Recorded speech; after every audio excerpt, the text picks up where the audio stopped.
সূরা আল আলাক। রহমান রহিম আল্লাহ তাআলার নামে।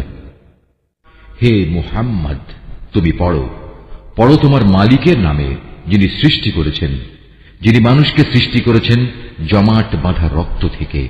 তুমি পড়ো এবং জেনে রাখো তোমার মালিক বড়ই মেহেরবান। তিনি মানুষকে কলম দ্বারা জ্ঞান বিজ্ঞান শিখিয়েছেন। তিনি মানুষকে এমন সবকিছু শিখিয়েছেন যা তিনি না শেখালে সে কখনো জানতে পারত না। আর হ্যাঁ, এ মানুষই বড় হয়ে বিদ্রোহে মেতে ওঠে। সে দেখতে পায় তার যেন এখন আর কোনো অভাব নেই, অথচ এ নির্বোধ ভেবে দেখে না একদিন তার মালিকের দিকেই তার প্রত্যাবর্তন হবে।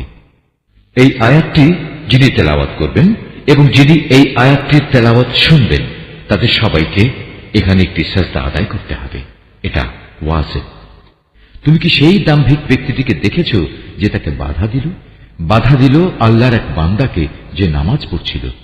তুমি কি দেখেছ সে কি সঠিক পথের উপর আছে, কিংবা সে কি অন্যদের আল্লাহ তাআলাকে ভয় করার আদেশ দেয়? সে ব্যক্তি সম্পর্কে তুমি কি মনে করো যে আল্লাহকে অস্বীকার করে এবং তার থেকে মুখ ফিরিয়ে নেয়? এ দাম্ভিক লোকটি কি জানে না আল্লাহ তাআলা তার সব কিছুই পর্যবেক্ষণ করছেন? কিছুতেই না।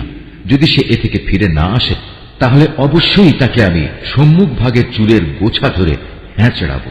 তুমি কি জানো সে কে, যার চুল ধরে আমি হ্যাঁচড়াবো? সে হচ্ছে আমাকে মিথ্যা প্রতিপন্নকারী নাফরমান ব্যক্তিটি।